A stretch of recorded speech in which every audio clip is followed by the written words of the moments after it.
karena sakit atau karena apa, tetap dia gagal. Gagal. Pasti semua yang nerima pengajarannya tetap gagal. Itu sebabnya dia tidak perlu lama-lama. Kenapa dia harus 3,5 tahun? Kenapa nggak lama?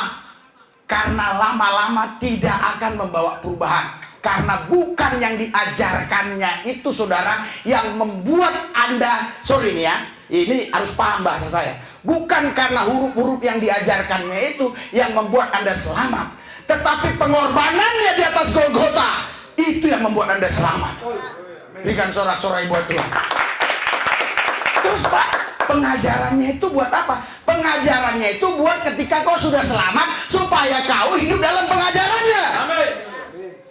Seandainya dia ngajar kayak Musa, sadar, ini saya baru dapat nih jelaskan. Ngajar kayak Musa, begitu begini semua diajarkannya. Udah, terus dia mati tua. Haleluya. Anda gagal. Itulah baru saya tahu sekarang. Kalau kita khotbah dipimpin Roh Kudus, kenapa harus 3,5 tahun? Karena percuma lama-lama juga. Kenapa harus 12 murid? Kenapa justru di Kisah Rasul Petrus khotbah, sekali khotbah 3.000 bertobat, 5.000 dan seterusnya dan sebagainya. Kenapa Yesus itu, saudara, cuma 12 murid ini aja yang kelihatan? Haleluya. Yang terakhirnya 120 orang di Lautan Yerusalem. Kenapa? Karena dia bukan memerlukan ini. Ini cukup orang nanti yang ditinggalkan dia yang akan melanjutkan pengajarannya. Tapi misi utama dia adalah di atas Golgota mati buat saudara dan saya. Haleluya. Kita doakan saudaraku supaya Bapak Freddy terus dapat berkarya untuk mengarang lagu. Haleluya. Semua untuk kemuliaan bagi nama Tuhan. Nanti kita ikut.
kita doakan saudaraku supaya Bapak Freddy terus dapat berkarya untuk mengarang lagu.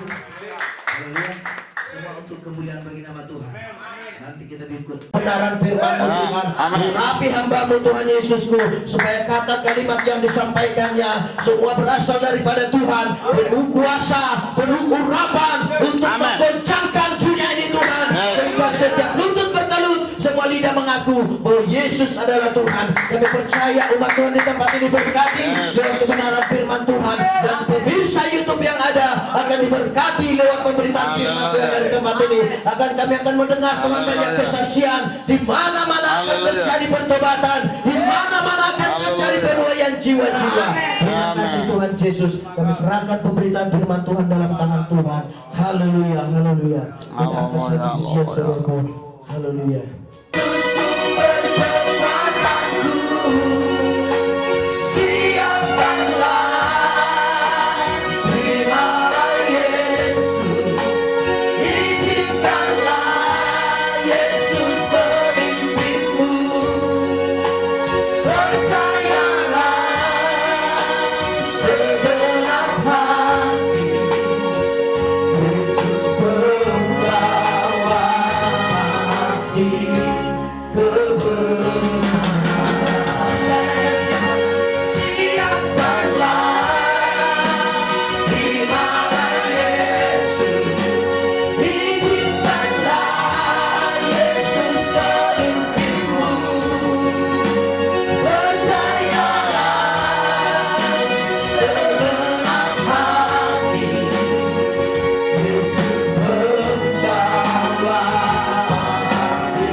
Haleluya. Yang membawa kebenaran hanya ada satu, yaitu Yesus. Dialah yang pasti. Yang lain tidak pasti. Hanya Yesus yang pasti membawa kebenaran. Karena kami menunggu Yesus dan kami tinggal di dalam Dia dan Dia tinggal di dalam kami, maka kami setiap saat menerima kebenaran. Kebenaran yang sejati, yaitu Yesus itu sendiri, karena Dialah kebenaran sejati. Kebenaran yang karena tulisan bukan kebenaran sejati, itu hanyalah huruf-huruf mati. Tapi kebenaran yang sejati adalah Kristus itu sendiri. Yesus itulah kebenaran dan hidup. Ketika Kristus di dalam kami, kami memiliki kebenaran, kami memiliki hidup. Hidupnya Yesus, kebenarannya Yesus, itu yang kami punya. Oleh sebab itu kami dapat menaklukkan apa yang orang lain anggap benar, karena mereka hanya punya kebenaran yang tidak sejati. Tapi kami punya kebenaran yang sejati, yaitu Yesus itu sendiri. Kebenaran yang hidup, karena Dia adalah hidup itu sendiri. Tanpa Yesus kami tidak punya hidup. Karena Yesus kami memiliki hidup. Dan hidup yang kami punya, hidup yang kekal. Tidak mungkin hidup itu bisa dibunuh oleh siapapun. Hidup itu tidak bisa mati karena apapun. Karena hidup itu adalah Yesus itu sendiri. Oleh sebab itu kami tidak akan pernah bisa mati. Hanya tubuh kamilah yang dilihat orang mati. Tapi hidup itu tetap ada di dalam kami. Karena Dia kebangkitan dan hidup yang membuat kami hidup sampai selama-lamanya. Saya berdoa supaya semua orang yang mendengar doa ini, mereka dapat memahaminya. Karena doa ini bukan hanya sekedar doa, tapi ada inspirasi, ada ilham yang Tuhan taruh di dalam rohku. Oleh sebab itu, terimalah kebenaran itu. Terimalah hidup itu. Terimalah Yesus itu. Karena dialah kebenaran itu. Karena dialah hidup itu. Dimanapun semua Anda berada, walaupun Anda sudah mengatakan hidup benar, walaupun Anda berkata Anda hidup, tapi Anda butuh Yesus. Karena dia kebenaran itu. Dia hidup itu. Tanpa Yesus tidak ada kebenaran dan hidup. Hanya ada satu kebenaran, yaitu Yesus. Hanya ada satu kehidupan, yaitu Yesus. Kami bersyukur kami punya dua-duanya. Punya kebenaran, punya hidup, tetapi dua-duanya satu pribadi. Namanya Yesus Kristus. Haleluya. Urapi lidah mulut bibir hambamu, supaya menjadi berkat buat semua jemaat dan semua pemirsa yang ada. Nama Yesus dimuliakan.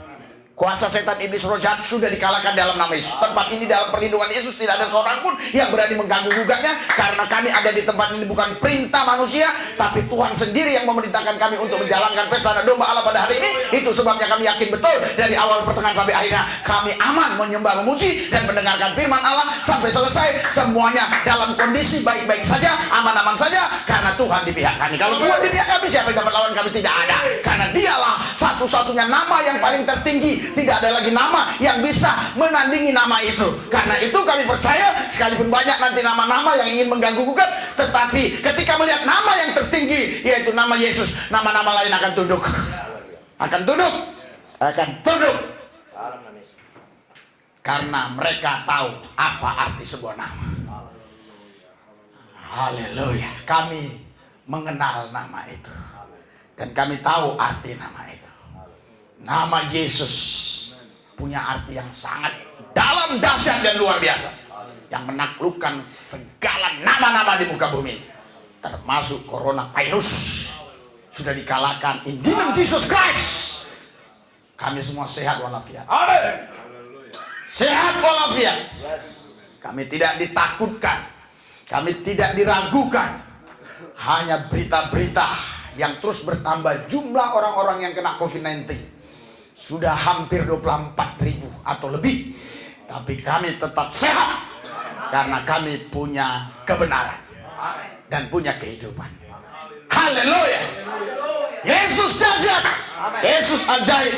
Yesus luar biasa. Yesus mulia. Yesus agung. Segalanya Yesus. Semuanya Yesus. Tanpa Yesus semuanya tidak ada yang beres. Tanpa Yesus semuanya tidak berarti. Hanya karena Yesus semua kami beres dan berarti di hadapan Tuhan. Karena Yesus berkata sudah selesai. Tuhan Yesus berfirmanlah lewat lidah mulut bibirku, Roh Kudus urapilah supaya kebenaran ini memerdekakan kami. Di dalam satu nama Yesus yang kudus kami berdoa mengucap syukur. Haleluya. Yang percaya semua kita berkata amin. Berikan sorak-sorai buat Tuhan. Haleluya. Oh, banyak di belakang-belakang maju. Haleluya. Ada sukacita, ada damai sejahtera, ada kemenangan. Berikan sorak-sorai buat Tuhan yang dahsyat dan luar biasa. Haleluya. Haleluya. Maju. Di belakang-belakang sono ngapain? Haleluya. Di belakang tidak ada 12 bakul lagi. Semuanya sudah habis dimasukkan ke kantong plastik. Haleluya. Ada sukacita? Luar biasa. Silakan duduk. Haleluya. Sudah beberapa minggu ini sudah ada beberapa pujian atau nyanyian, ya, baik itu nyanyian pujian penyembahan, ya, atau nyanyian girang-girang yang diciptakan oleh metanoia lewat Pak Freddy. Haleluya. Kita berharap sekali waktu nanti kita kalau menyanyi memuji tidak lagi pakai ciptaan orang lain, pakai produk sendiri. Mari sama-sama cintai produk metanoia. Haleluya. Jadi nanti di YouTube jangan pakai lagu lain. Haleluya.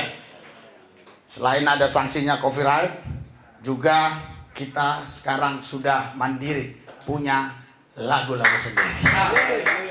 Haleluya. Saya selama ikut Tuhan jarang gereja-gereja yang kecil seperti ini ya punya lagu-lagu sendiri. Ini semua pasti Tuhan yang punya cara. Ini Tuhan yang kirim Bapak ini kemari.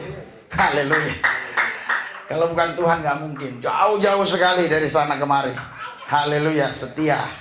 Terus membuat lagu-lagu baru. Kita berharap ya 2 bulan ke depan kita sudah punya album tersendiri, karena sudah ada beberapa orang yang berminat untuk membeli album-album tersebut. Haleluya. Namun karena itu album-album rohani, ya coba kita pikirkan ya, supaya semua dari manusia, rakyat biasa sampai rakyat yang luar biasa, sampai pejabat dapat menikmatinya. Jangan mahal-mahal. Haleluya. Supaya semua bisa membelinya. Yang penting gak rugi ya. Bisa kita bayar ongkos semuanya operasional, saudara. Haleluya. Karena semua kan pakai operasional. Ini aja kita baterai, nggak boleh baterai, maaf ya kalau gak usah sebut ya. Haleluya. Harus baterainya yang top punya. Haleluya. Kenapa? Jangan sampai baterai yang biasa, toto pas kita khotbah stop di tengah jalan. Kita semangat, toto mau masuk upload ke YouTube nggak ada dia. Haleluya. Makanya Om Daniel pernah bilang ya, Bu Gembala, jangan pakai baterai itu, baterai ini aja. Nggak apa-apa, kita pakai yang mahal-mahal. Untuk Tuhan yang mahal-mahal. Jangan yang murah-murah. Haleluya. Kalau untuk kita boleh murah-murah, pakaian murah, sepatu murah, kacamata murah. Haleluya, semir murah. Tapi kalau untuk Tuhan kasih mahal-mahal, maka hidupmu pasti akan diberkati Tuhan. Haleluya. Berikan sorak-sorai buat Tuhan yang dahsyat, yang luar biasa. Saudara, Anda pasti masih ingat 50 hari yang lalu itu kenaikan Yesus Kristus, dan sekarang adalah hari Pentakosta.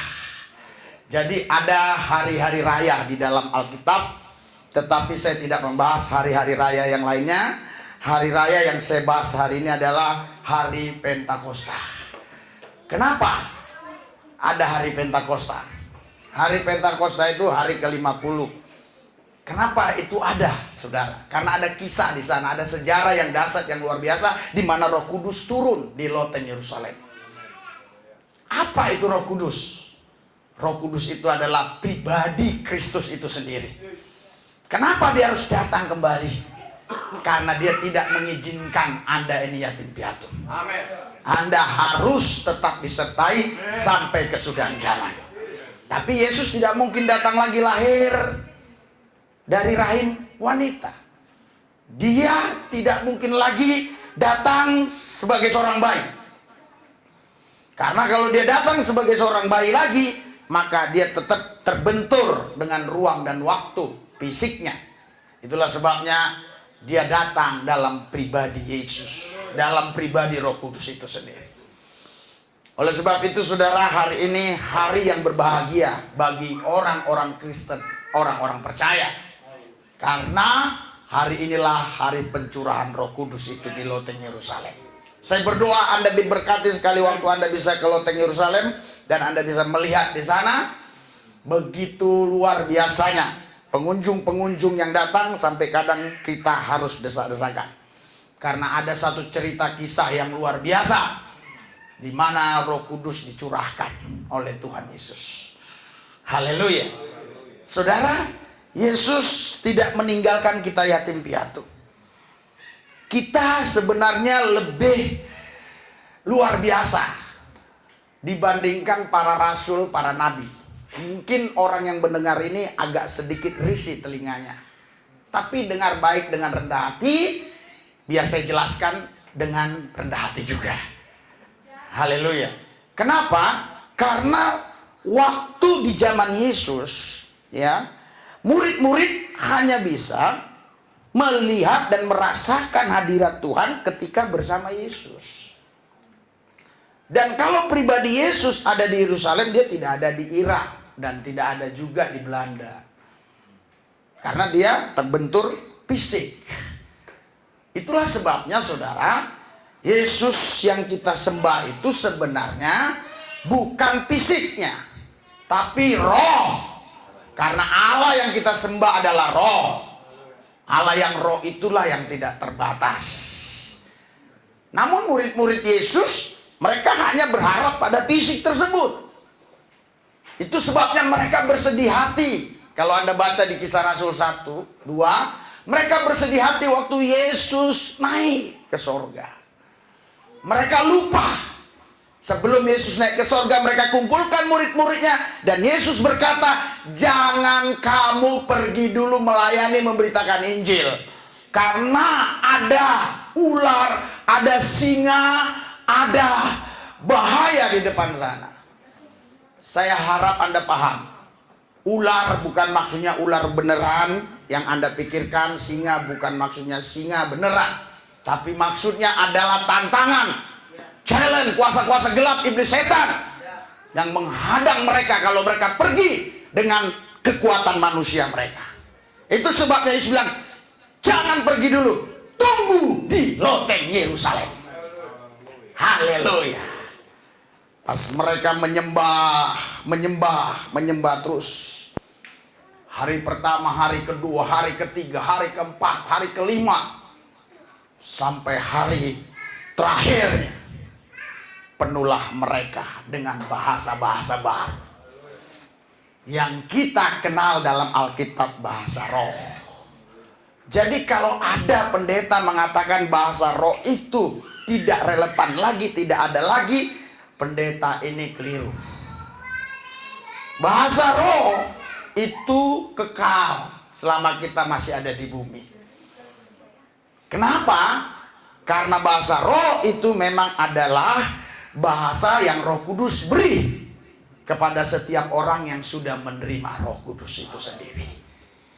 Alkitab katakan, Yohanes 14, saudara, Yesus mengatakan sendiri, Dia akan mengutus Roh Kudus dalam namanya. Haleluya. Jadi saudara, Roh Kudus datang dalam nama Yesus. Jadi Roh Kudus tidak bisa terpisah dengan Yesus karena dia datang dalam nama Yesus. Nama Yesus bukan huruf, adalah pribadi. Jadi Roh Kudus itu adalah pribadi Yesus sendiri yang datang ke muka bumi ini untuk mengurapi orang-orang percaya yang berkumpul di loteng Yerusalem dan orang-orang yang percaya yang berkumpul di tempat ini. Karena Roh Kudus terus dia bergerak melihat orang-orang yang haus lapar akan Tuhan Yesus. Karena Alkitab berkata, dia tidak akan berkata-kata dari dirinya sendiri. Kita baca satu ayat dulu, Yohanes 16 ayat 13. Haleluya. Yohanes 16 ayat 13 sampai 14 kita baca dulu. Haleluya. Sudah? 3, 2, 1. Tetapi apabila ia datang, yaitu Roh kebenaran, ia akan memimpin kamu, sebab ia tidak akan berkata-kata dari dirinya sendiri, tetapi segala sesuatu yang didengarnya. Dan ia terus ia akan memuliakan aku, sebab ia akan memberitakan kepadamu apa yang diterimanya daripadaku. Berikan sorak-sorai buat Yesus Kristus, Tuhan yang dahsyat, yang luar biasa. Haleluya. Jadi Roh Kudus datang dalam nama Yesus. Roh Kudus, dia akan menyampaikan banyak hal yang pada waktu Yesus ada di bumi secara fisik belum disampaikan. Karena memang waktu pelayanan Yesus sangat singkat sekali, hanya 3,5 tahun. Tetapi seluruh pemimpin-pemimpin, seluruh tokoh-tokoh di muka bumi ini yang pelayanannya paling singkat adalah Yesus Kristus, tetapi pengaruhnya yang paling besar, meluas adalah Yesus juga. Haleluya. Berikan sorak-sorai buat Tuhan yang dahsyat. Kita belajar Alkitab baik-baik dan belajar secara umum, tokoh-tokoh umum. Semua mereka berkarya terlalu lama, tapi pengaruhnya hanya sedikit saja. Tetapi Yesus hanya 3,5 tahun dia berkarya, tapi pengaruhnya begitu sangat luas, dampaknya begitu sangat nyata. Sehingga Alkitab berkata 2 Korintus 5 ayat 17, barang siapa di dalam Kristus, dia menjadi ciptaan baru, yang lama sudah berlalu, sesungguhnya yang baru sudah tiba. Berikan sorak-sorai buat Tuhan yang dahsyat, luar biasa. Haleluya. Kenapa Roh Kudus harus datang? Roh Kudus datang supaya orang-orang yang tadinya tidak bisa mengalami Tuhan, mereka mampu mengalami Tuhan karena ada Roh Kudus di dalam diri orang itu yang membawa orang itu untuk mengalami Kristus secara pribadi. Karena Roh Kudus tidak akan berkata-kata dari dirinya sendiri, dia hanya berkata-kata sesuai dengan yang Kristus mau, dan dia akan terus memuliakan Yesus di dalam kehidupan saudara. Jadi ciri-ciri orang yang punya Roh Kudus di dalam hidupnya selalu memuliakan Yesus. Itulah sebabnya Roh Kudus harus datang merubah karakter kita. Haleluya. Sebelum Yesus naik ke sorga, Yesus pernah berkata, kalau biji gandum itu tidak jatuh dan mati, dia tidak akan tumbuh dan tidak akan hidup dan tidak akan berbuah. Kalau kita tidak mati, maka kita tidak hidup. Kalau kita hidup, maka kita akan mati. Tapi kalau kita tidak mati, kita tidak akan hidup. Haleluya. Anda pilih mana? Saya pilih dua-dua. Kalau saya mati, maka Kristus hidup dalam saya. Karena saya sekarang hidup untuk bertemu dengan Kristus dalam kerajaannya, saya juga harus mati. Kalau belum paham, katakan belum paham biar saya ulangi. Haleluya. Jadi saudara, kita harus mati sekarang supaya kita hidup. Haleluya. Untuk hidup yang akan datang, kita pun harus mati secara fisik supaya kita terima hidup yang akan datang. Jadi kita mati dua kali. Haleluya. Hidup hanya sekali. Hidup dua kali. Mati dua kali. Mati sekarang, mati nanti ke sorga. Haleluya. Hidup juga di sana. Jadi mati dua kali, hidup dua kali. Itulah orang percaya. Tapi orang yang nggak percaya, mereka hanya percaya reinkarnasi. Kalau mereka baik, nanti dia akan menjelma jadi makhluk baik. Tapi kalau hidupnya nakal, bisa nanti datang lagi dia berupa cacing, kecoa, dan seterusnya dan sebagainya. Yang istilah mereka adalah mereka datang lagi. Tapi kita tidak. Kita tidak datang lagi. Kita tinggal bersama Tuhan selama-lamanya di sana. Haleluya. Itu sebabnya Roh Kudus harus datang. Kenapa? Supaya memimpin kita kepada kebenaran. Karena tidak ada satu orang pun yang bisa mengenal kebenaran, apalagi hidup dalam kebenaran, kalau tidak dituntun Roh Kudus. Mungkin Anda berpikir, Pak, banyak orang baik. Orang baik, orang benar, itu dua hal yang berbeda. Memang beda tipis, sulit kita membedakan. Seolah-olah kalau ada orang baik, pasti ini orang benar. Tapi beda. Orang benar hanyalah orang yang dipimpin Roh Kudus.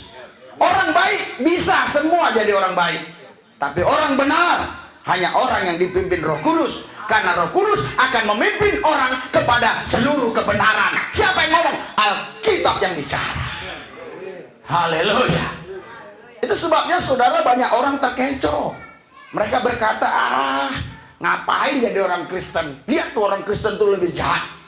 Lihat tuh bukan Kristen tapi baik. Dia orang benar. Tidak ada orang benar terkecuali orang yang dipimpin Roh Kudus. Itulah orang benar. Karena Roh Kudus akan memimpin kau kepada kebenaran. Dan dia juga akan mengucapkan kata-kata kepadamu, kata-kata yang dikehendaki Kristus. Karena masih banyak hal-hal yang belum Kristus katakan semasa dalam pelayanannya 3,5 tahun. Dan banyak hal-hal yang belum diperbuat Yesus. Karena begitu singkatnya dia berkarya di muka bumi ini, tapi pengaruhnya luar biasa. Makanya ada pendeta yang pernah memprotes di YouTube. Tapi saya tidak mau menanggapinya karena saya lihat masih cicere menurut pendapat saya. Jadi dia katakan apa? Dia katakan Yohanes 14 ayat 12, dia katakan kamu akan melakukan perkara-perkara besar, lebih besar daripada apa yang pernah kulakukan. Itu nggak bisa terjadi. Karena kita nggak bisa melebihi Yesus. Anda tidak mungkin bisa melebihi Yesus. Tapi Roh Kudus akan membawa Anda untuk melakukan apa yang Yesus lakukan, bahkan yang lebih besar daripada apa yang pernah Yesus lakukan. Anda tidak bisa melebihi Yesus. Kenapa Anda bisa melakukan perkara yang lebih besar daripada apa yang Yesus lakukan? Bukan karena Anda melebihi Yesus, karena ada banyak hal yang Yesus belum kerjakan semasa hidupnya. Haleluya.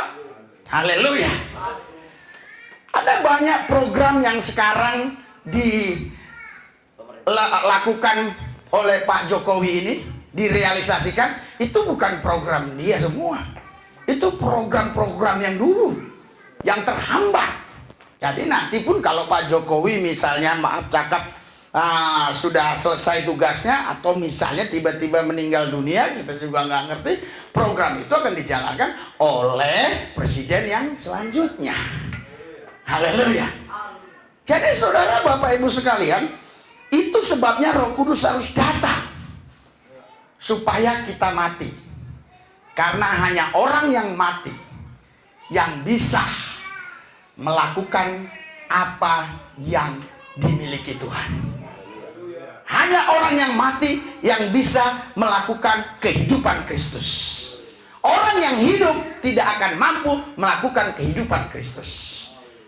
Karena kehidupan Kristus tidak akan pernah bisa dicampur baur dengan kehidupan manusiawi. Kehidupan Kristus, dia betul-betul independen, akurat, konsisten. Kehidupan Kristus tidak bisa dicampur baur dengan kehidupan yang lain. Oleh sebab itu Anda tidak boleh punya dua warna. Anda hanya punya satu warna. Namanya warna Yesus. Anda hanya punya satu bendera. Namanya bendera Yesus. Hanya punya satu nama. Namanya Yesus.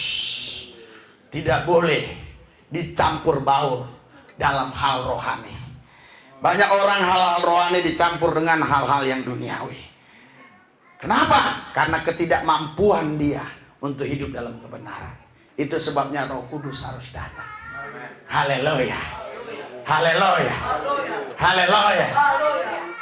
Kita akan mampu memuliakan dia. Karena di ayat 14, Roh Kudus akan memuliakan.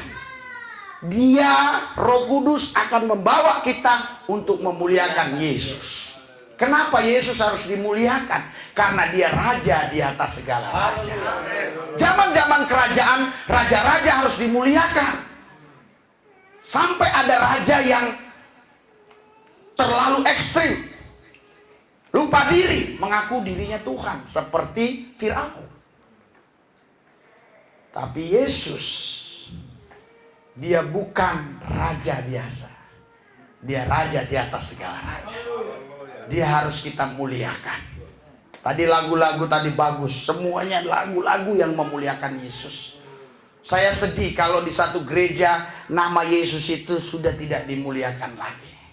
Gereja itu hanya menekankan tentang amal saleh. Gereja itu hanya menekankan tentang bagaimana kita sabar. Gereja itu hanya menekankan bagaimana kita hanya menghormati orang. Is okay, itu semua baik. Tetapi tanpa Roh Kudus, tanpa Kristus, maka semua itu sekedar kebaikan, bukan kebenaran. Karena kebenaran hanya Kristus Yesus. Haleluya. Yesus berkata, akulah kebenaran dan hidup. Itulah sebabnya Roh Kudus memimpin kita kepada kebenaran. Memimpin kita kepada Kristus. Karena dia pun datang dalam nama Yesus. Haleluya. Haleluya. Banyak orang bingung dengan hal ini. Mereka bingung kenapa? Mereka bingung karena baca ayat per ayat, pasal per pasal. Mereka tidak simpulkan, tidak sinkronkan, tidak komprehensif. Kalau mereka secara komprehensif, mereka sadar betul. Karena nama tidak boleh dua. Anda pun tidak boleh punya dua nama. Kalau pakai alias, itu nggak asli. Dan di KTP tidak boleh Risuli Lubis alias Johnson. Harus satu. Karena saya satu pribadi. Amin. Alkitab berkata, Roh Kudus datang dalam nama Yesus. Kenapa saya nggak buka ayat-ayatnya? Supaya kita bisa banyak mengungkapkan ini, biar orang paham. Karena ayat-ayat ini sudah betul-betul banyak di otak orang, tapi mereka nggak bisa paham. Hanya ngapal, tapi nggak paham. Percuma kita hafal, tapi kita nggak paham. Haleluya. Jadi saudara, Roh Kudus itu datang dalam nama Yesus. Artinya berarti Roh Kudus tadi itu adalah pribadi Yesus itu sendiri. Karena Roh Kudus bukan nama. Haleluya. Nama itu adalah Yesus. Dia datang dalam nama Yesus. Makanya dia harus memuliakan Yesus. Kalau dia memuliakan Yesus, berarti kalau kita katakan Allah Roh Kudus itu memuliakan Yesus, berarti kita juga agak sedikit keliru. Haleluya. Tapi kalau kita katakan, kenapa Roh Kudus itu dikatakan Allah? Karena Roh Kudus adalah datang dalam pribadi Yesus. Dia adalah Kristus Yesus itu sendiri. Haleluya. Karena saudara, Bapak Ibu sekalian, yang saya katakan tadi, kenapa kita bahagia? Karena kita sudah di zaman Roh Kudus. Kita bahagia. Kalau kita di zaman Yesus, belum tentu kita bisa percaya Yesus. Kenapa? Karena kita melihat keseharian Yesus. Bahkan kita kenal ibunya, kita kenal bapaknya, kita kenal pamannya. Bagaimana mungkin kita bisa percaya dia Tuhan? Tapi karena kita hidup di zaman sekarang, kita punya Alkitab, kita membaca bagaimana kelahirannya, bagaimana kematiannya, terlebih yang paling dahsyat, bagaimana kebangkitannya. Mana mungkin kalau dia bukan Kristus Yesus yang pribadi Allah itu bisa bangkit dari kematian? Kenapa? Karena dia adalah kebangkitan dan kehidupan itu sendiri. Haleluya. Orang banyak keliru. Mereka berkata, Yesus kan dibangkitkan Allah. Keliru. Haleluya. Mereka nggak bisa memahami bahasa kalau mereka tidak diilhami Roh Kudus. Kristus Yesus itu saudara, itu saudaraku yang saya kasih, itu pribadi Allah. Tapi tubuhnya itu memang tubuh manusia. Yang dibangkitkan itu tubuhnya. Yesus Kristus nggak perlu dibangkitkan. Dia nama Allah. Bagaimana mungkin nama Allah dibangkitkan Allah? Haleluya. Haleluya. Kenapa kita masih pakai Allah? Ya saya nggak tahu, karena di Alkitab kita masih pakai kata Allah. Karena Allah itu adalah panggilan Tuhannya orang Arab. Tapi kita masih pakai kata itu. Karena kalau Anda juga tahu sejarahnya, di tahun 40-an berapa begitu, ya, itu Alkitab juga mencatat itu gereja itu masjidnya Kristen. Iya. Makanya Alkitab di tahun 800-an juga ada istilah insya Allah. Karena budaya Indonesia. Karena ini bahasa Indonesia. Tapi kita tidak akan pernah lemah iman kita tidak akan pernah tersesat walaupun kita pakai kata Allah. Karena Allah kita adalah Yesus Kristus. Haleluya. Allah orang lain beda. Allah kita Yesus Kristus. Makanya kita tidak akan tersesat walaupun pakai kata Allah. Walaupun kita pakai kata Jehovah, kita tidak salah. Jehovah kita Yesus. Walaupun kita pakai debata kita Yesus. Gusti kita Yesus. Haleluya. Itu hanyalah sebutan, ya, untuk Sang Maha. Tapi Sang Maha itu punya nama. Namanya Yesus. Roh Kudus itulah yang beritahu di dalam diri kita bahwa Yesus itu Tuhan Allah. Itu sebabnya tidak akan ada orang pernah bisa percaya Yesus Tuhan Allah kalau bukan Roh Kudus. Haleluya. Tapi orang bisa saja beragama Kristen bukan karena Roh Kudus. Tapi tidak seorang pun bisa mengenal Yesus sebagai Tuhan Allah kalau bukan Roh Kudus. Karena hanya Roh Kudus yang bisa menceritakan pribadi Tuhan. Karena Roh Kudus datang dalam nama Tuhan. Dialah yang bisa menceritakannya. Haleluya. Hanya istri saya lah yang bisa menceritakan saya. Kenapa? Karena kami satu. 1 + 1 tetap 1. Haleluya. Kami satu. Jadi bukan 2 lagi. Seharusnya suami istri itu udah punya 1 kepribadian, bukan 2 kepribadian. Kalau suami istri punya 2 kepribadian, maka ada yang tertampi nanti. Lihatlah dulu yang bawa istri, sekarang tidak lagi. Itu mulai tertampi. Karena 2 kepribadian. Mereka satu kepribadian. Jadi nanti kalau suami istri itu betul-betul hidupnya betul-betul selalu memuliakan Tuhan, menyembah Tuhan, memuji Tuhan, mereka jadi satu pribadi. Kesukaannya sama, suka doa, suka gereja, suka memberi orang susah, semua sukanya sama. Jadi nggak ada debat-debat. Orang sama. Yang membuat debat itu karena berbeda pribadi. Kalau berbeda pribadi berarti berbeda pola pikir. Si istri bilang, ngapain kita harus gereja sore-sore? Mendingan kita jualan. Haleluya. Si suami bilang, lu jualan kena corona, mendingan gereja. Si istri bilang, justru di gereja banyak corona. 2 kepribadian. Haleluya. Makanya ajaran Alkitab ini dahsyat. Saya baru dapat ini sekarang. Jadi ternyata Yesus bilang kamu bukan 2 tapi 1. Terus dapat lagi ilham dari Pak Manur, 1 + 1 tetap 1. Itu di sekolah manapun tidak diajarkan. Itu hanya diajarkan oleh Pak Manur.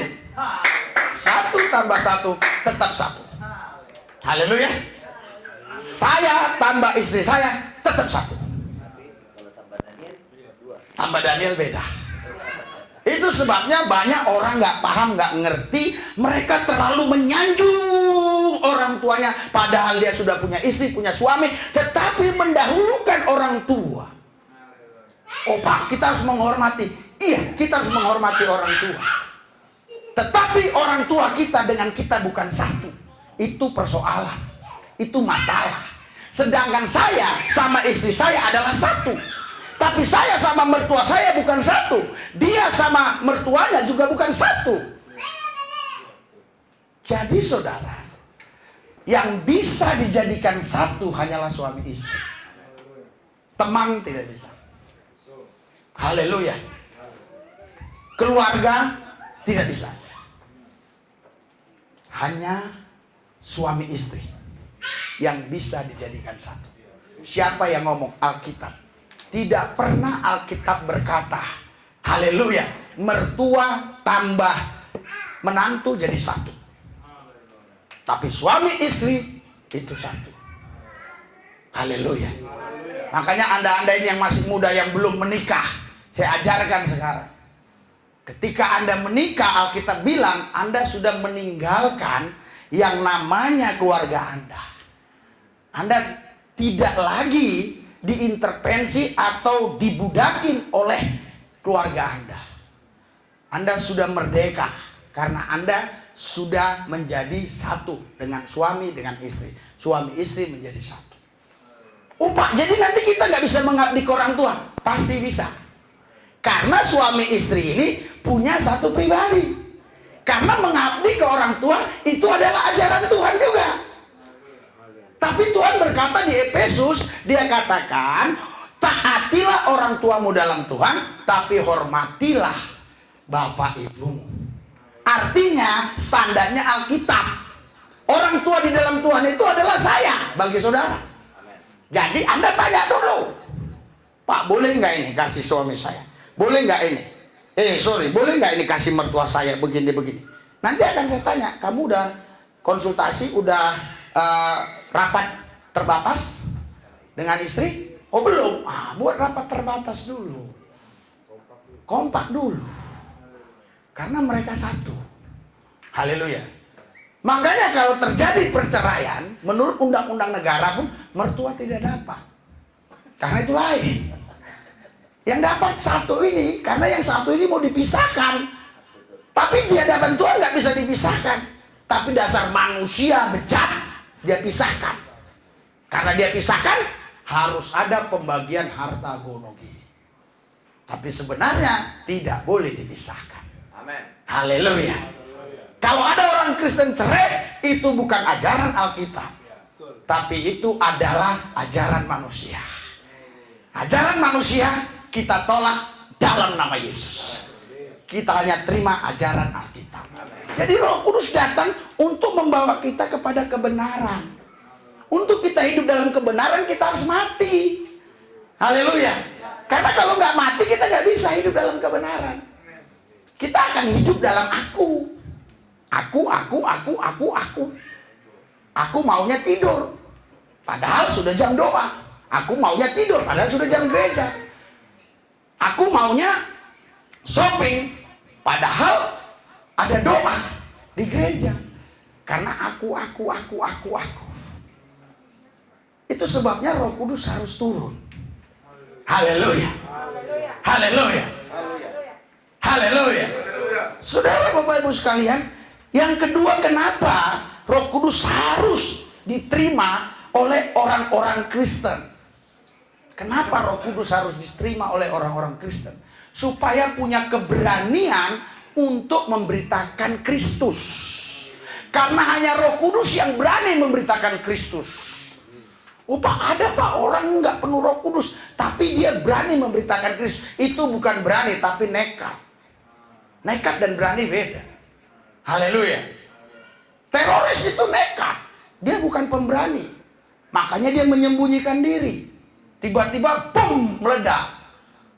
Kalau dia pemberani, dia akan katakan, rumah saya sebagai teroris di blok A, di blok C. Datanglah saudara rame-rame, keroyoklah saya. Itu pemberani. Nah, kalau kita sudah dipenuhi Roh Kudus, kita berani. Kita tulis di mobil kita Kristus, di jidat kita Kristus, di rumah Kristus. Tulis, betul, kalau memang perlu. Karena waktu zaman tahun 998, Anda masih ingat, sampai sapi pun punya agama. Haleluya. Ditulis agamanya supaya selamat dia. Saya nggak bersebut lah ya, nggak baik. Ditulis. Rumah-rumah, rumah orang Muslim. Padahal bukan. Haleluya.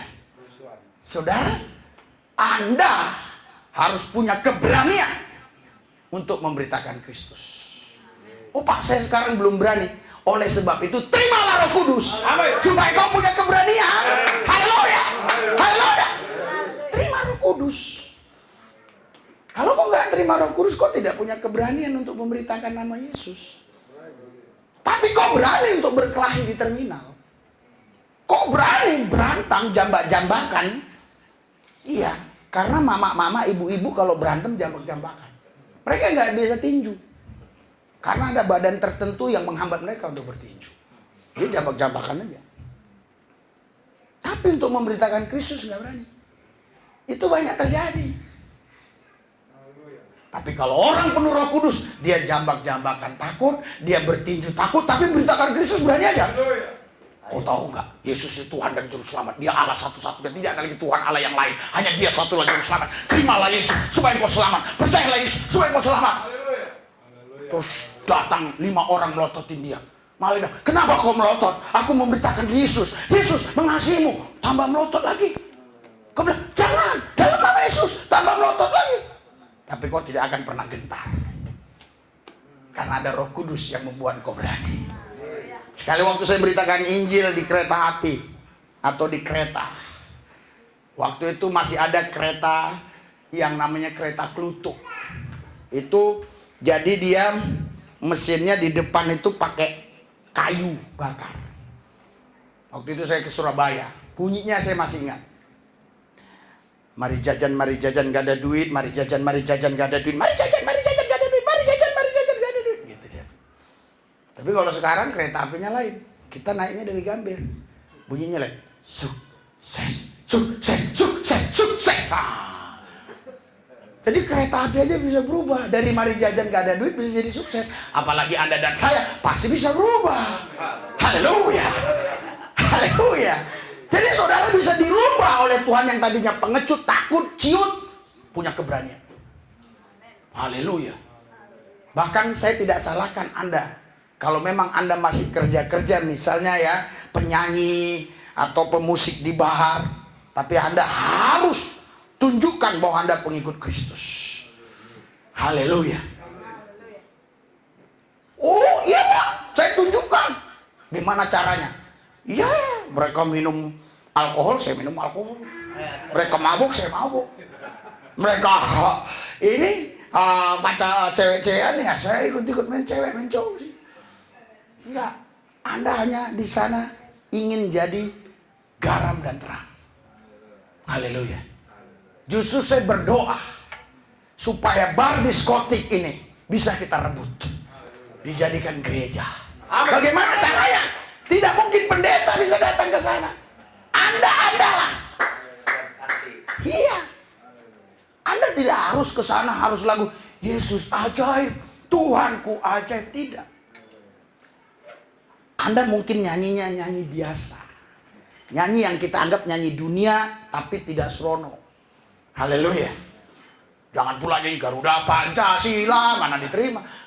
Jadi Anda nyanyi biasa. Tapi teman-teman penyanyi Anda merokok, Anda enggak. Cewek ini cewek, merokok, Anda enggak. Mereka minum-minum mabuk bir. Bir hitam, bir putih, bir hijau, bir merah. Anda enggak.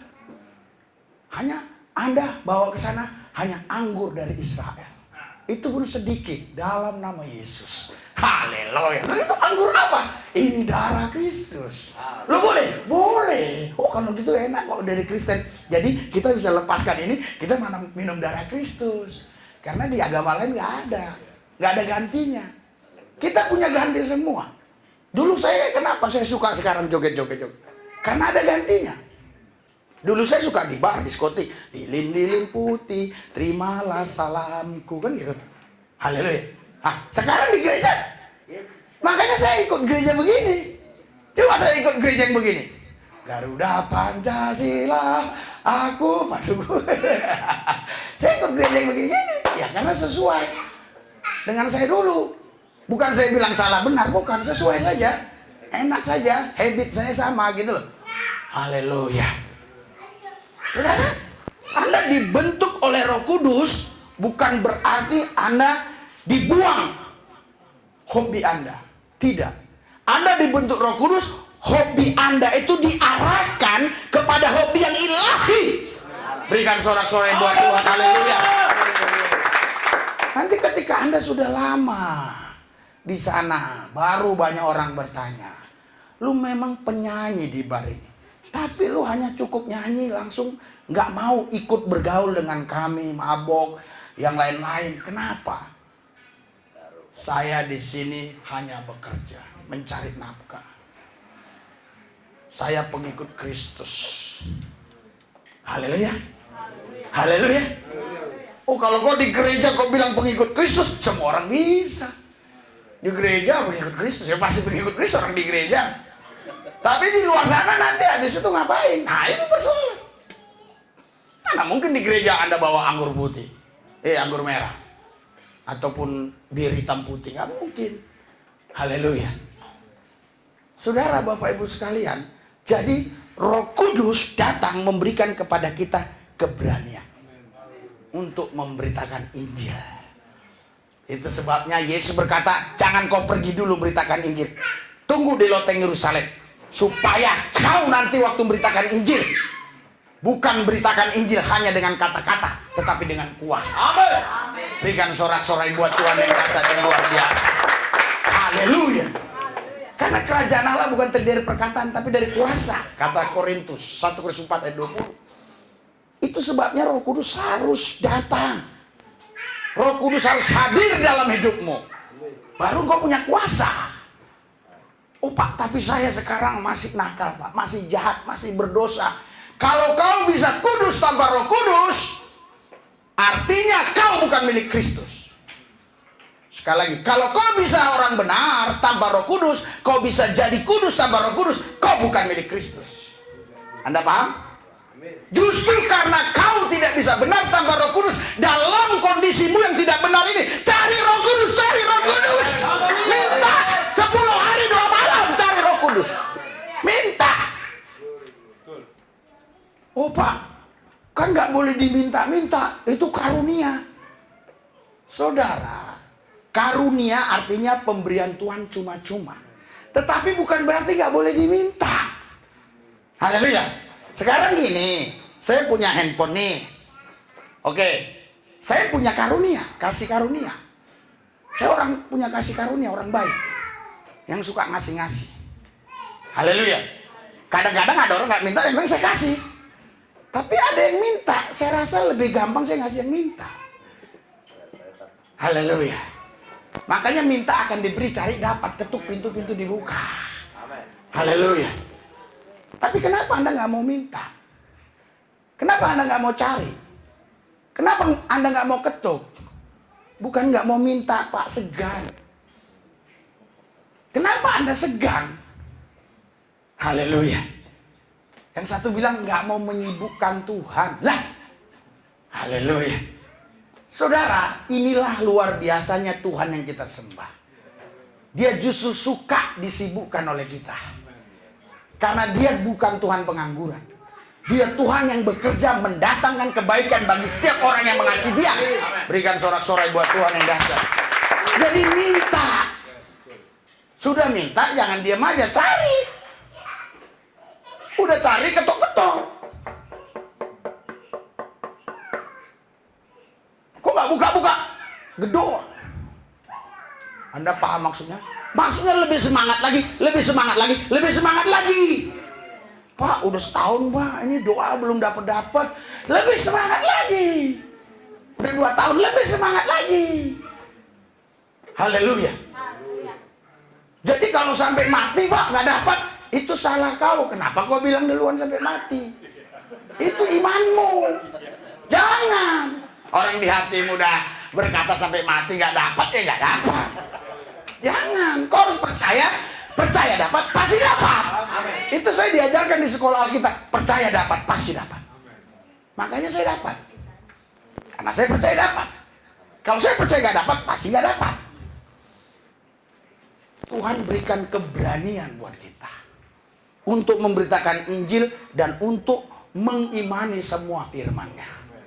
Banyak orang Kristen yang takut mengimani firman ini. Bukan dia takut dibunuh, bukan dia takut dikucilkan, bukan. Dia takut. Karena apa? Wow. Mana mungkin.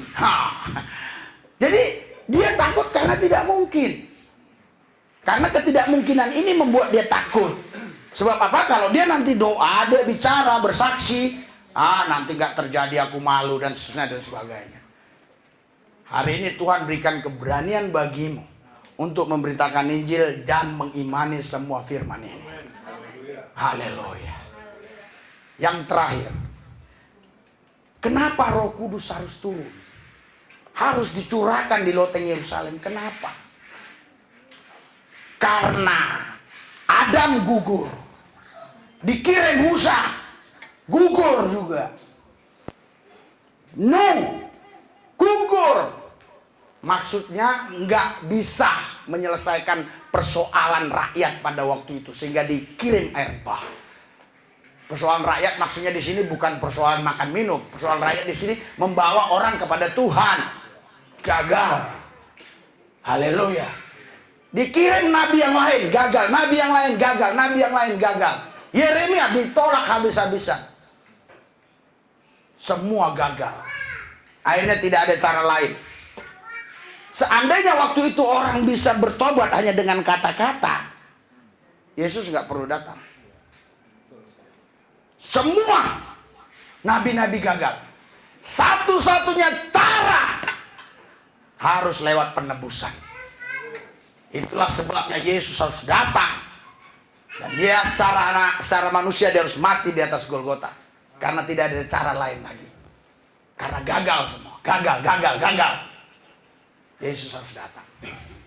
Dia bilang, sudah selesai. Haleluya. Tapi Yesus tidak mau gagal pengorbanannya di atas Golgota. Itu sebabnya dia katakan, jangan kau pergi dulu, tunggu di loteng Yerusalem. Aku akan kirimkan Roh Kudus. Roh Kudus akan datang dalam namaku. Kenapa? Karena banyak orang memfitnah kita. Saya baru berdebat sama biksu, berbicara sama biksu. Dia bilang, enak amat lu orang Kristen, tebus dosanya. Buat dosa tebus. Buat dosa tebus. Udah ditebus ini, buat aja dosa. Salah. Tuhan Yesus tidak mau gagal. Itu sebabnya Roh Kudus datang dalam nama Yesus. Supaya apa? Supaya engkau hidup dalam kebenaran. Haleluya. Dia tidak mau gagal. Dia tidak mau kirim lagi nabi yang lain. Makanya nabi terakhir hanya Yesus. Secara manusia dia nabi, secara roh dia adalah Tuhan Allah. Tapi dia tidak mau. Kenapa dia tidak mau kirim nabi lain? Ini baru dapat saya. Pasti gagal lagi. Dikirim, dulu udah dikirim kan banyak nabi, gagal. Itu yang tercatat di Alkitab segitu nabi. Banyak nabi-nabi yang nggak dicatat di Alkitab sebenarnya. Yang nggak ditemukan manuskrip-manuskripnya itu. Jadi nggak dicatat. Ini dikanonisasikan aja. Mana yang sudah ditemukan ini. Tapi semua ini sudah lengkap untuk kita hidupi. Udah cukup. Artinya gini saudara.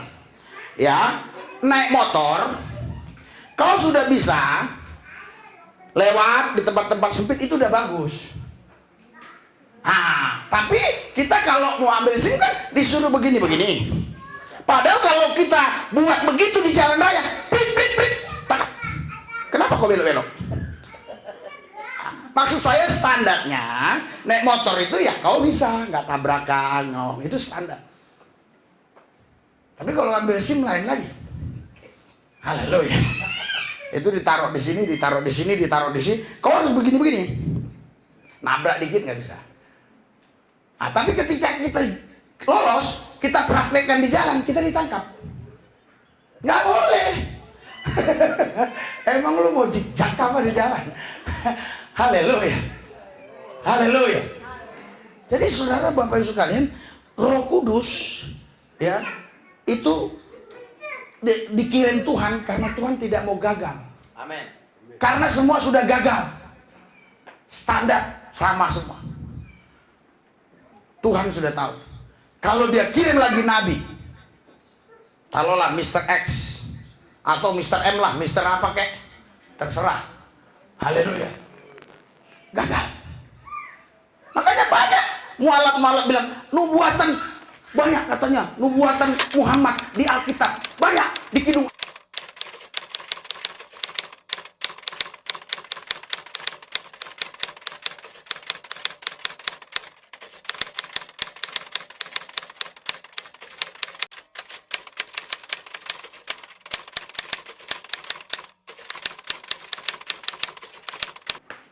Haleluya.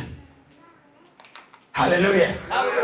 Saudara Bapak Ibu sekalian, makanya Roh Kudus dikirim, Roh Kudus datang dalam nama Yesus. Kenapa Roh Kudus datang dalam nama Yesus? Karena nama-nama yang lain ini nggak mungkin bisa lagi.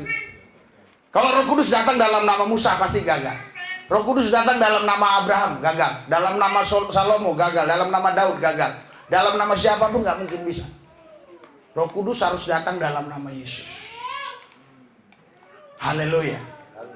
Karena yang ditakuti setan hanya nama itu. Setan tidak takut dengan nama yang lain.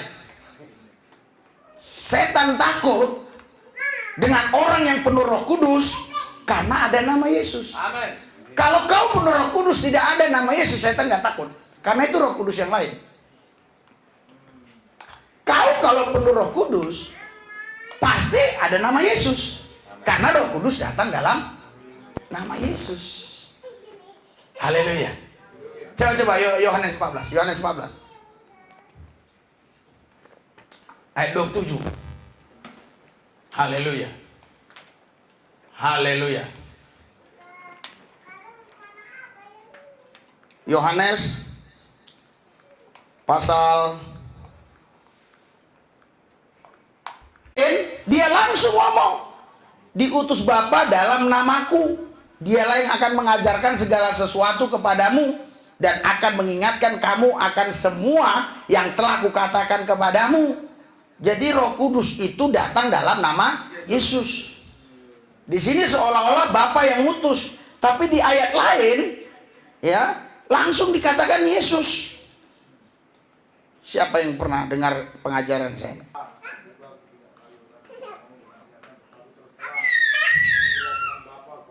Bukan, dia yang mengutus. Roh Kudus, aku.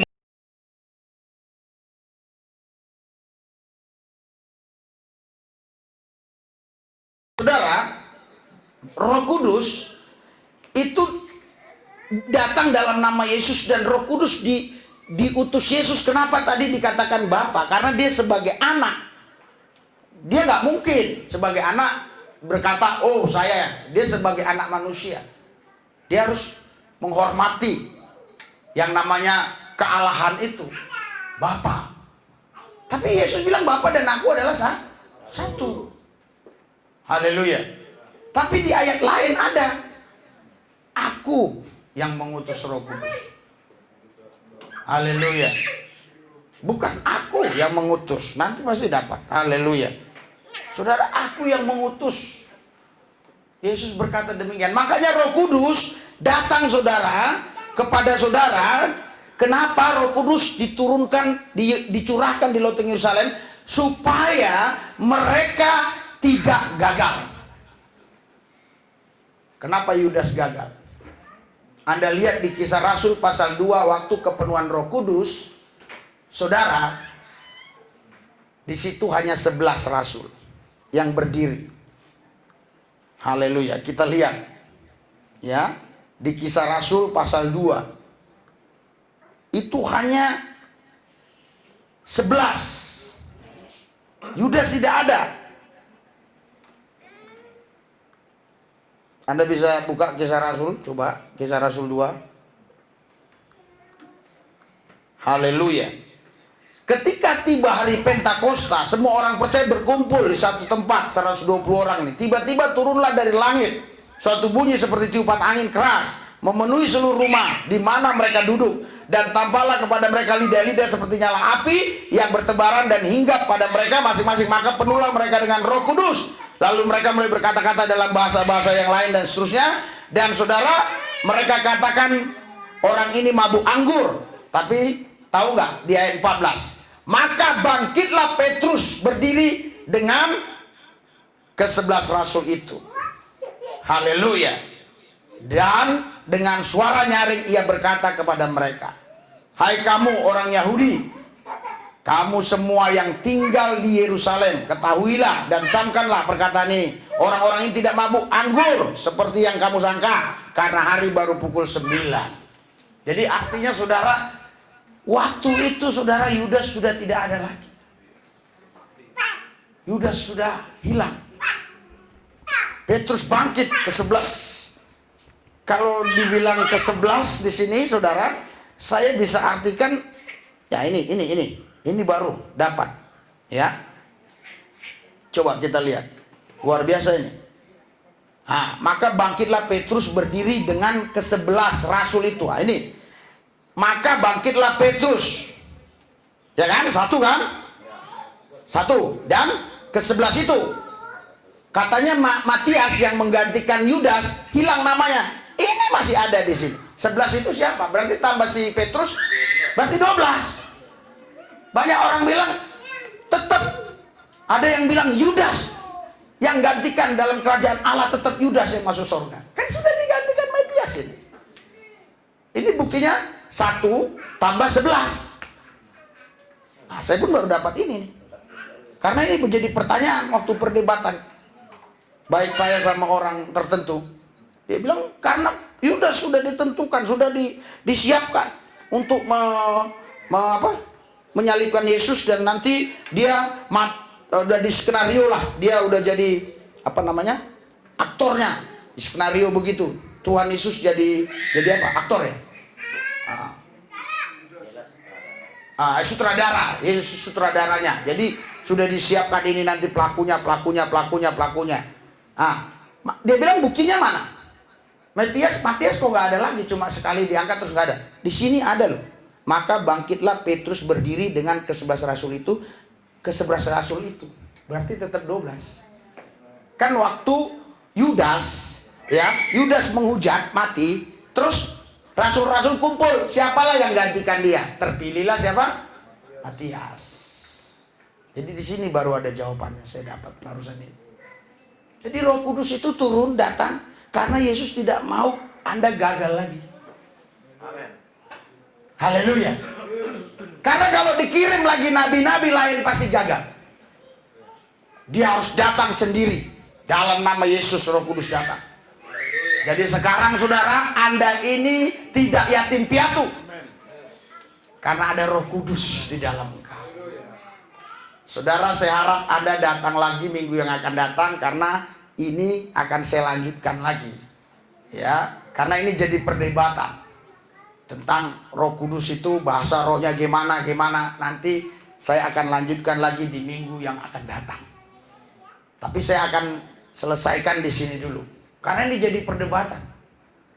Haleluya. Karena dia bilang, oh kalau Roh Kudus ngomong harus bahasa ini nanti. Ya, jadi saudara, Roh Kudus datang supaya Anda tidak gagal lagi. Karena semua gagal. Musa saja gagal. Haleluya. Dan semua nabi-nabi gagal. Dan Yesus pun sebenarnya, saya mau kasih tahu, ini saya baru dapat. Kalau Yesus memimpin orang kepada kebenaran, terus, maaf ya, ini pasti jadi masalah. Tapi saya tahu, saya siap mempertanggungjawabkan. Kalau Yesus hanya mengandalkan ngajar supaya orang masuk surga, ya, terus dia lama-lama hidup 90 tahun terus mati, entah karena sakit, entah karena tua mati, gagal. Keberhasilan Yesus, dia tahu, dia ambil jalan yang paling tepat, yang tidak gagal. Dia harus mati di atas Golgota untuk menebus saudara dan saya. Haleluya. Sekali lagi saya ulang, kalau Yesus datang ke muka bumi, ya, walaupun dia pribadi Allah, ada kealahan, dan dia juga pribadi manusia, dia datang terus mengajarkan kebaikan, kebenaran sama semua orang, terus dia mati karena sakit atau karena apa, tetap dia gagal. Pasti semua yang menerima pengajarannya tetap gagal. Itu sebabnya dia tidak perlu lama-lama. Kenapa dia harus 3,5 tahun? Kenapa nggak lama? Karena lama-lama tidak akan membawa perubahan. Karena bukan yang diajarkannya itu, saudara, yang membuat Anda, sorry nih ya, ini harus paham bahasa saya. Bukan karena huruf-huruf yang diajarkannya itu yang membuat Anda selamat, tetapi pengorbanannya di atas Golgota itu yang membuat Anda selamat. Berikan sorak-sorai buat Tuhan. Terus Pak, pengajarannya itu buat apa? Pengajarannya itu buat ketika kau sudah selamat, supaya kau hidup dalam pengajarannya. Amin. Seandainya dia ngajar kayak Musa, sadar, ini saya baru dapat nih jelaskan. Ngajar kayak Musa, begitu begini semua diajarkannya. Udah, terus dia mati tua. Haleluya. Anda gagal. Itulah baru saya tahu sekarang. Kalau kita khotbah dipimpin Roh Kudus, kenapa harus 3,5 tahun? Karena percuma lama-lama juga. Kenapa harus 12 murid? Kenapa justru di Kisah Rasul Petrus khotbah, sekali khotbah 3.000 bertobat, 5.000 dan seterusnya dan sebagainya? Kenapa Yesus itu, saudara, cuma 12 murid ini aja yang kelihatan? Haleluya. Yang terakhirnya 120 orang di Lautan Yerusalem. Kenapa? Karena dia bukan memerlukan ini. Ini cukup orang nanti yang ditinggalkan dia, yang akan melanjutkan pengajarannya. Tapi misi utama dia adalah di atas Golgota mati buat saudara dan saya. Itu tidak ada nabi yang melakukan itu. Tidak ada nabi yang berani melakukan itu. Hanya Yesus Tuhan, dia yang berani melakukan itu. Saya baru dapat ini. Kenapa harus 3,5 tahun? Kenapa nggak seperti Musa 120 tahun? Haleluya. Kenapa nggak seperti nabi-nabi yang lain panjang umurnya? Ya, maaf ya, Nabi Muhammad aja dia itu 40 dipanggil 25, 65 kurang lebih dia baru meninggal dunia. Yang saya ingat itu Berarti dia sampai 25 tahun berkarya, kurang lebih. Tapi Yesus 3,5 tahun. Kenapa? Karena dia tahu lama pun itu tidak akan menyelesaikan. Haleluya. Sekarang ini ya, ini ingat ya, berpikir mulai ya. Ya. Bukan ini, waktu itu ini bukan cerita sekarang. Bukan pengajaran-pengajarannya itu yang membuat orang terlepas dari dosa dan masuk surga, tapi pengorbanannya di atas Golgota. Supaya orang tidak bilang saya sesat, dengar baik. Tetapi pengajarannya ini perlu supaya kita bisa mengikut teladan dia. Seandainya ini pengajaran dia bagus, oke? Nah, dia meninggal karena sakit atau karena apa? Ya, kita ikutin teladan dia. Kasihlah musuhmu, tampar pipi kiri, kasih pipi kanan. Jangan begini, jangan merampok, jangan ini, jangan punya istri 2, jangan punya. Kita ikuti semua. Gagal atau enggak? Gagal. Keselamatan gagal. Itu sebabnya saya dapat dari Tuhan. Kenapa dia harus 3,5 tahun? Baru ini kebongkar. Karena bukan lamanya dia mengajar yang membuat kita selamat, tapi pengorbanannya di atas Golgota. Tapi ingat, setelah kita menerima pengorbanan Tuhan Yesus di atas Golgota, kita harus mengikuti pengajarannya supaya kita meneladani Tuhan. Berikan sorak-sorai buat Tuhan Yesus yang luar biasa. Mari kita bangkit berdiri. Haleluya.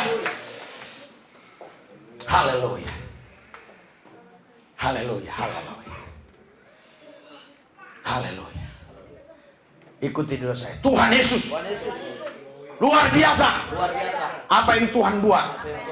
Tuhan Yesus tidak mau gagal.